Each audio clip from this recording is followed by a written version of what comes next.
Hey basketball guys, we have news. Let's go to more Los Angeles Lakers news, but first don't forget to subscribe to the channel and leave your like.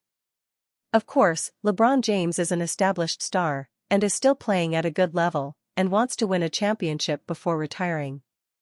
He can either renew his contract with the Lakers, or choose to become a free agent. The New York Knicks and Cleveland Cavaliers want LeBron James. Remember that LeBron has a history with the Cavaliers and he can decide to go there again, or join the Knicks who are full of young stars. The best landing spot for LeBron James if he shocks the world and leaves the Lakers in 2025. Lakers star LeBron James has given no indication that he plans to join a different team for his 23rd NBA season. Still, after several team changes throughout his career, LeBron has shown a willingness to leave teams before, and there's no guarantee he'll re-sign with the Lakers this summer. While he's got ties to Los Angeles, LeBron and his family are known to adapt on the fly, and there's no reason to think he couldn't find success somewhere else for the last stretch of his career. That's why, ever since their brutal playoff run ended short, experts have been advising James to leave LA, claiming that he'd be better off with a different team entirely. LeBron James will have control over where he stays and could easily become a free agent if he so chooses. With time to decide, only LeBron knows which way he's leaning, but two teams would be great options for the 40-year-old star. The New York Knicks and Cleveland Cavaliers have both indicated that they want to sign LeBron James if he becomes a free agent. Cleveland Cavaliers. What better way for LeBron to end his career than in the place where it began? From 2003 to 2010, he was the leading star of the Cavaliers and had them in a state of contention in the East.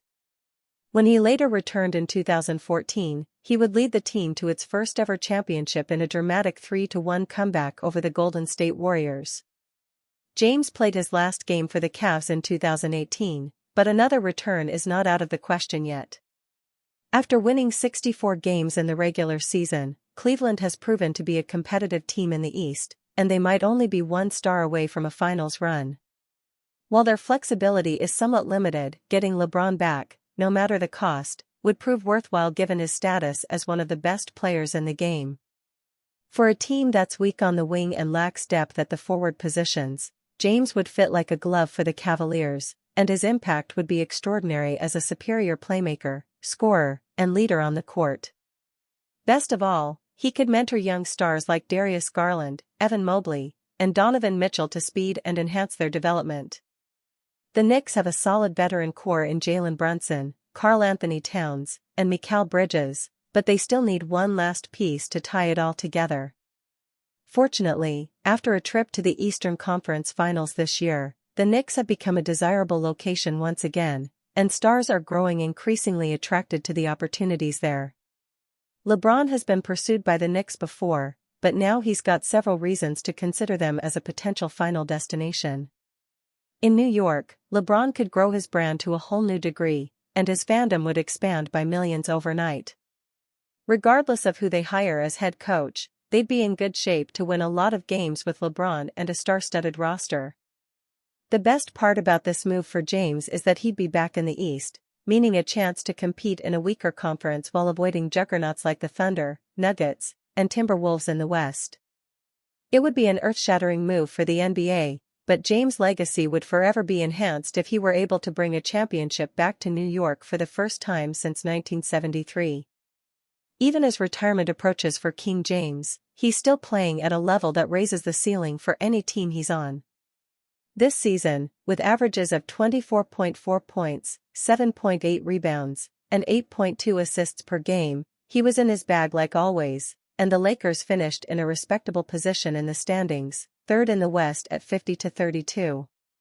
While he'll almost surely return to Los Angeles next season, to stay beside his firstborn son, Bronny, you can never rule out a change of scenery for LeBron, especially when the situation in Los Angeles is so unstable. Lakers may have to overpay to trade for coveted Maverick. The Los Angeles Lakers robbed the Dallas Mavericks clean in the Luka Doncic trade in February, getting a 25-year-old megastar in his prime for Anthony Davis, Max Christie, and one future first-round pick in 2029. Regardless of what someone thinks about Doncic, that is poor asset management. The trade did put the Lakers in a tough position because they sent away their only good center in Davis, and he didn't want to play center anymore. That forced them to play guys like Dorian Finney-Smith and Rui Hachimura at center in the playoffs, something other teams were able to exploit. The first quarter at Wells Fargo Center. Mandatory credit, Kyle Rossamain Images/Kyle Rossamain Images. Dallas also faces a dilemma as they'll have a loaded frontcourt with Davis, Daniel Gafford, Derek Lively II, Dwight Powell, P.J. Washington, Najee Marshall, Olivier Maxence Prosper, Cooper Flagg, and more as guys who can play at either forward spot or at center. That could force them to trade one this offseason as they look for guard help, but it's unlikely the Lakers are a trade partner again. Gafford and Doncic quickly built chemistry in their time together in Dallas, and the two of them would seemingly like to play together again in the future. However, Jovan Buha, who covers the Lakers for The Athletic, reported that it would take a lot for a trade to happen here. They probably have to overpay, Buha said on his show, Buha's Block. It would probably have to be something like Gabe, Vincent, Dalton, Connect, and a first-round pick for Gafford. And that's a lot. The Lakers already tried to trade Dalton Connect away from Mark Williams at the trade deadline, but that trade was rescinded for medical concerns with Williams. Gafford also only has 1 year left on his contract, so the Lakers could try to wait him out and sign him in the 2026 offseason. Gary Payton tells Luka Doncic exactly how to prove people wrong on defense, agrees with Paul Pierce. Gary Payton believes Luka Doncic must do some serious reflection if he wants to become a better defensive player. Luka Doncic is, without a doubt, one of the most impressive offensive players in the NBA today. The Los Angeles Lakers guard is nearly unstoppable. But there is one glaring weakness to his game, his defense. As good as Doncic is on the offensive end, he is just as poor on the defensive end, if not more so. Doncic picked up basketball at a very young age, so in theory, his fundamentals should be strong on both ends. But after all these years of playing professionally, Luka still isn't up to the mark as a defender. What does he need to change in his game? Gary Payton, arguably the greatest defensive point guard in NBA history, gave quite an interesting answer. Gary Payton, Luka Doncic needs the right mindset to get better defensively. Speaking at the Buddux NBA House press conference in Mumbai, Gary Payton explained what Luka Doncic can do to become a better defender. The Glove believes that Doncic cannot improve at all without putting in the effort. He must be motivated and want to improve, so that he can prove people wrong and become an excellent defender. Like I said, today is different from when I played because I could put my hands on them and hand check. We'll talk about Luka. You have to be dedicated to playing defense. Maybe it's not good for him, he's a scorer. If he puts his mind to it, I tell every kid that I do camps with, it's a mindset to play defense. You can't just want to play defense because it's a mindset. You have to have great hands and feet to do that. You have to be able to move. It takes sacrifice to do that. That's just the way it goes. I don't think Luka is a defensive player, he's a scorer. But now, if he wants to, yes. But does he want to do it? That's up to him, not up to us. He's an athlete. He's got great ability, but now does he want to go change it and prove people wrong that he can play defense? If I were him. Luka Doncic's fitness tied to his defensive output. Luka Doncic had a defensive rating of 111.6 last season. It was a slight improvement on his 2024 defensive rating of 112.5, but still shy of his career-best 106.5 rating from the 2021-22 season. Ultimately, Luka Doncic's defensive performance is tied to his fitness and weight management. If he is lighter and better conditioned, he will play better. Perhaps this is why fans were thrilled to see Doncic looking leaner at a Real Madrid game.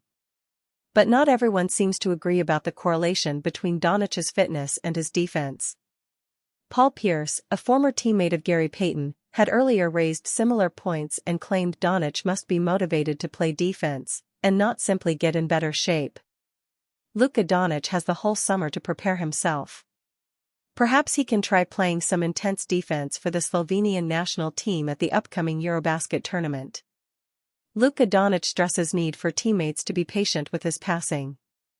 Luka Doncic was never thought to be available, so when the Dallas Mavericks traded him to the Los Angeles Lakers, it changed the landscape of the NBA. Not only did the Lakers find their next franchise cornerstone, but the rest of the league will now feel emboldened to make big moves in hopes of competing. For Los Angeles and Doncic, the partnership is a match made in heaven as the franchise understands how to cater to stars while Luka's flashy playstyle and demeanor fit the team's Hollywood persona. Doncic is one of the most surgical offensive weapons in the league as he can score at any spot on the floor but can also make defenses pay with his playmaking ability. His combination of size, strength, and vision give him access to passes other players can't make, and as a result he can generate a quality look on nearly every possession. LeBron James added that Doncic's pace makes him a difficult player to defend because he controls the tempo of the game no matter what the defense looks like. Doncic has a knack for being able to find open teammates when he leaves his feet, and he explained how he's able to pull off such passes while also stressing the need for patience, via the Mind the Game podcast. In the video, Steve Nash asks Doncic about the late pass, and the Lakers star explains that he developed it over time rather than it coming naturally as a kid. As he continued to develop, Doncic explained that he used to always tell teammates to stay in their spots because he'd already memorized where they were on the court. Although Doncic is great when he has to improvise a pass, most of time he's already mapped the players on the floor and knows where to go with the basketball without having to even look sometimes. His processing speed and ability to make the correct read every time is on par with James, making them a lethal playmaking duo. Luka Doncic reveals pros and cons of Los Angeles. Dallas was all Luka Doncic knew during his NBA career, so his trade to the Lakers not only shook up his professional life but his personal one as well. After living in his new home for a few months, Doncic revealed the pros and cons of Los Angeles, with the biggest plus being the ocean. Lakers linked with perfect Jackson Hayes replacement. As the Los Angeles Lakers get ready for the offseason to fully get underway, the front office's first priority must be on landing a center. Los Angeles doesn't have a starting caliber center on the roster currently, and upgrading across the frontcourt is a must for this team. More Lakers news: Lakers likely trade package for rumored center target revealed. While the Lakers have been linked with multiple players, they are realistically limited in what they can do. Due to a lack of tradable assets, Los Angeles will need to hone in on a few targets that they can land. One of those players is center Goga Bitadze of the Orlando Magic. Due to the financial constraints that Orlando has, Bitadze could be a cap casualty, and the Lakers could explore a deal. NBA cap expert Yossi Goslin spoke about Orlando potentially looking to dump the salary of Bitadze this offseason. Don't be surprised if they trade Goga Bitadze or Anthony Black and just dump them and get some picks back. They're at the point where they need to decide who their top 5 to 6 guys are within this cap environment. The Magic are already dangerously close to that situation starting next year, Goslin said. Bitadze may be better served as a backup center for the Lakers, but it would be a good start. But Los Angeles could also use him as the starter as well. The Lakers were also mentioned as a landing spot for the Magic center on the Game Theory podcast featuring Bryce Simon and Sam Vecenie. The two proposed a deal that would send Bitadze to Los Angeles, along with former guard Kentavious Caldwell-Pope. Orlando is the team that I thought of for sure here. Orlando looking at this like, okay, we can get off the Kentavious Caldwell-Pope money, use the Goga Bitadze deal, and we could do something like Rui and Gabe Vincent for KCP and Goga Bitadze. You'll have to add value in somewhere, maybe Connect is the value piece there as opposed to the 2031 first, Vecenie said. If Los Angeles views Bitadze as the best option for the summer, they could make a hard push to land him. Bitadze is scheduled to make $8.3 million next year, giving the Lakers a decent chance to make a deal possible. Last season, the center averaged 7.2 points, 6.6 rebounds, 2.0 assists, and 1.4 blocks per game. Bitadze has been a very popular name among fans, but his fit with the team does make a lot of sense.